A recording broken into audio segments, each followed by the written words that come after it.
It was winter on the island of Sodor. Large forms of fog rolled in from the sea, and within minutes it hid the hills and filled the valleys. The engines peered out of their sheds, but all they saw was a big grey barrier. The Fat Controller came to see them. "It should come as no surprise," he began, "that I cannot allow any trains to run in these conditions. You will have to remain here until the fog clears. I don't want any lost engines." "What about Percy?" asked Thomas worriedly. "He already left with the mail train." "I've heard from signalman that he should be reaching his last destination shortly. I'm hoping he can make his way back safely." Spencer was also present at the sheds. He had been visiting with the Duke and Duchess, and was supposed to be leaving that very day. But the recent weather had changed their arrangements. "Now Spencer," continued the Fat Controller, "the Duke and Duchess are currently at Wellsworth, but they've agreed that you can stay here for the time being." And with that, he left. Spencer was not happy. "Staying in a shed filled with common working engines is no place for a grand engine such as myself," he huffed rudely. "I'll just go straight to Wellsworth." "Don't be stupid," snapped Gordon. "Surely you're smart enough to see this is no weather for speeding about." "I know when I need to go slow, Gordon." "He is right, Spencer," said Edward quietly. "If you are going to go out, you'll take extreme care. You may never be seen again." Spencer scoffed. "What are you on about, old-timer?" "Oh, it's more common than you think," Edward continued. "Ever since engines were thought of, many have dared to take on the foggiest of days and nights, thinking they could reach their destination.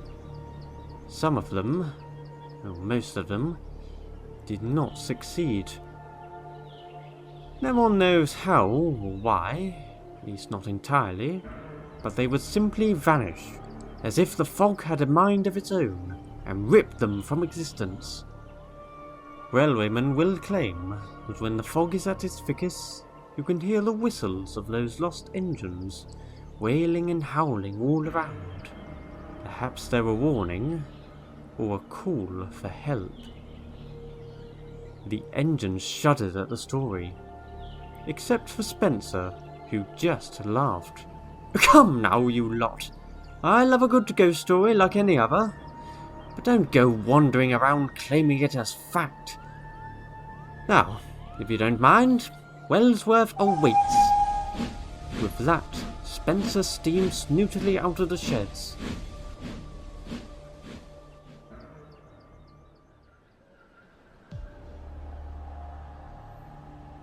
The fog seemed thicker than ever, now that Spencer was on the main line. He could hardly see beyond his buffers, but he wasn't concerned. "A little bit of fog won't bother me," he chortled. "I'm the grandest engine on the railway. I can handle anything." And he forged ahead, passing through tunnels and under bridges. Soon, Spencer could make out a building ahead.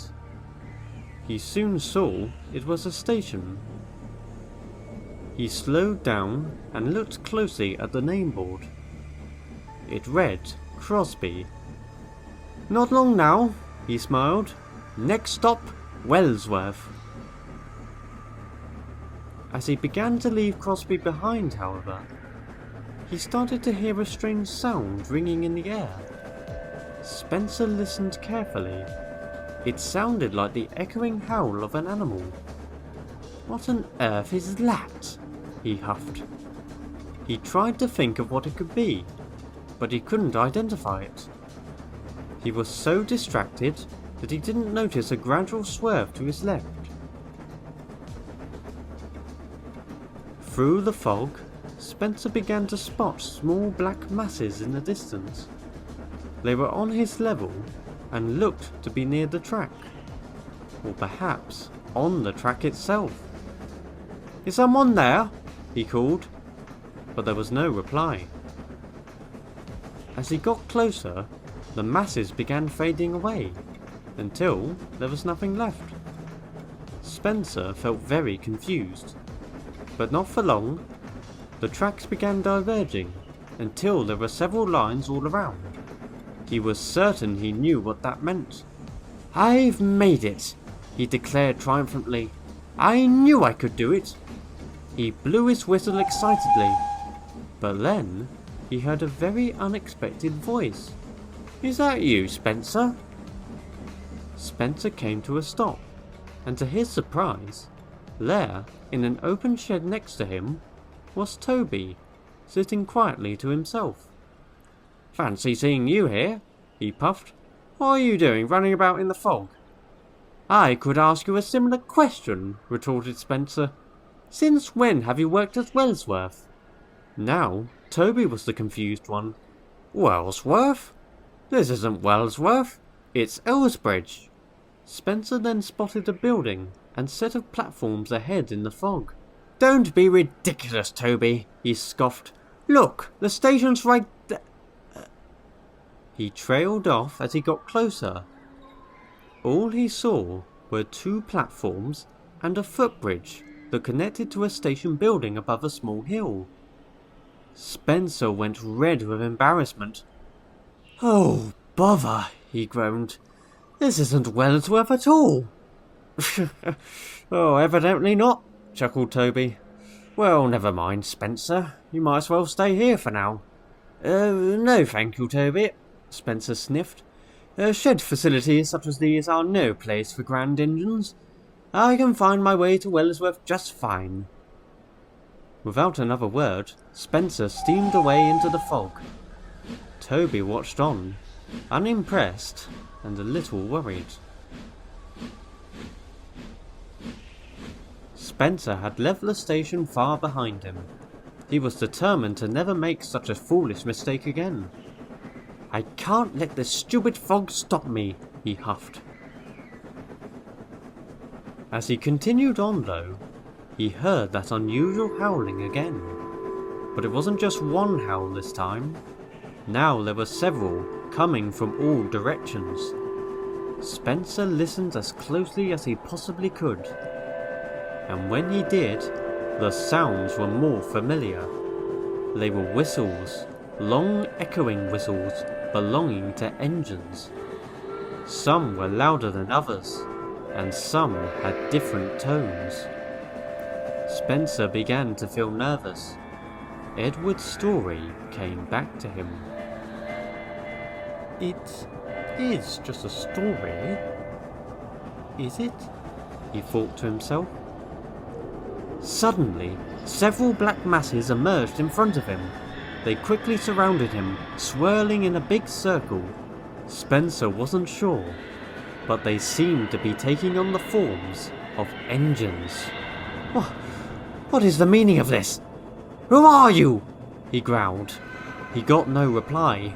The shapes continued spinning around him as the whistles grew louder and louder. "Get away from me!" Spencer shot through the fog, going faster and faster. The masses began trailing behind, unable to catch up, but the Silver Pacific surged onwards. He refused to slow down until he was positive he was safe. Then, in the distance, he could see lights by the line side. He must have reached a yard of some kind. He screeched to a halt and blew his whistle furiously. "Hello? Is anyone here?" he cried. "Anyone here? Please, please, I need help!" "Spencer? Is that you?" Spencer's eyes widened. He knew that voice only too well. Gordon? He edged a little further, and to his shock, found himself standing in front of Tidmouth Sheds. All the engines were still in their berths, and now all very bewildered. "How did you end up back here?" asked Thomas. Spencer was a little dumbstruck, still recovering from his recent encounter, but he tried to compose himself. Well, I was on my way to Wellsworth, and then I ended up at some Elsbridge, and now I'm back here." how am I back here? You silly engine, laughed James. You ended up on the loop. You just made a giant circle. The other engines joined in the amusement, except Edward. Spencer felt very ashamed. He still had no explanation for what happened earlier, and now he was right back where he started. Oh, settle down, you lot, wheezed Edward firmly. More importantly, Spencer, what were you yelling about earlier? Yelling? Asked Spencer, trying to sound innocent. Yes, you were shouting about if anybody was here, and that you needed help. Well, I was just calling out is all. You know, just making sure I wasn't alone, nothing else. Edward didn't seem convinced. Spencer was sure he could see right through him. Well, never mind, Spencer, Edward said at last. The important thing is that you're safe. But please, just stay here. Spencer thought about it. After what he said about the engines earlier, it didn't feel right. Thank you, Edward, he sighed. But I don't deserve your kindness. Then, Spencer noticed something about the sheds. One of the berths was empty. Hold on. Has Percy not returned? He hasn't, answered Thomas quietly. He should have been back ages ago. The other engines were equally worried. Perhaps he's lost in the fog, pondered Spencer. Once again, Edward's story came to his mind, about the engines who disappeared. Would Percy suffer a similar fate? In that moment, he made a decision. He began moving away from the sheds. Where are you going now? Called Gordon. Well, I've still got steam, and an engine is missing, declared Spencer. But don't worry, I will ensure his safe return. The engines watched with surprise as Spencer faded away into the fog.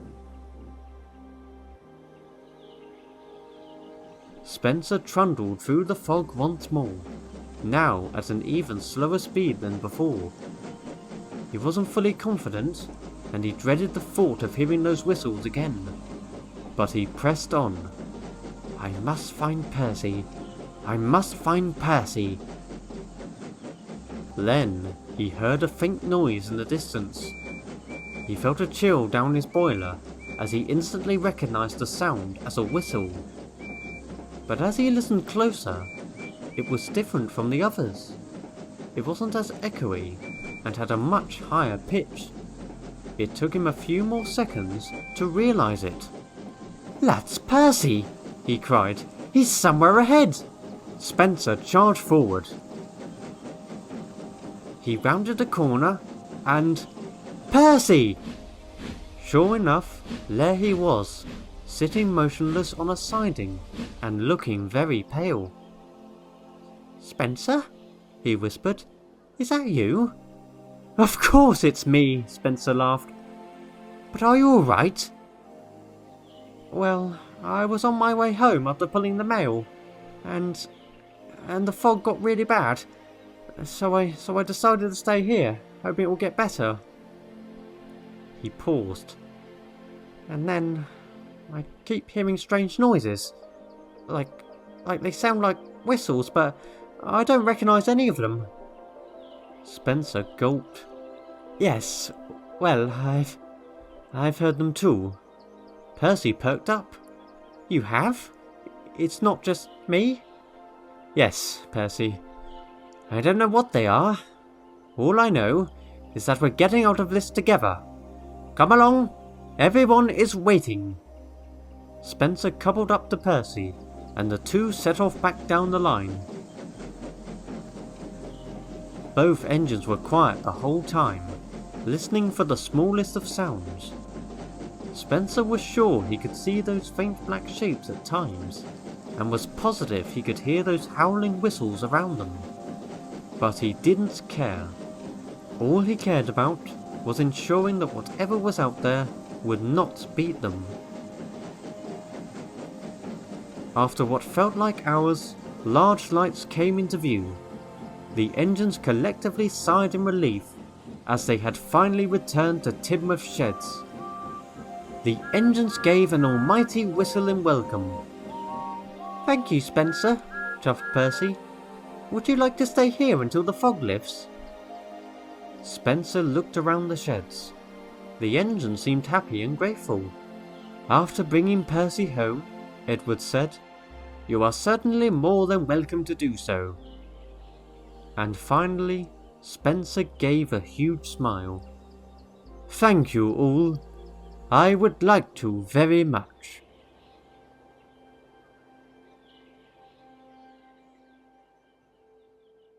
The next morning, the fog still lingered, but it had reduced significantly, and all the engines returned to work. Spencer picked up the Duke and Duchess and took his long journey back to the mainland. He is a somewhat different engine now. He's still his usual prideful self that everyone knows too well.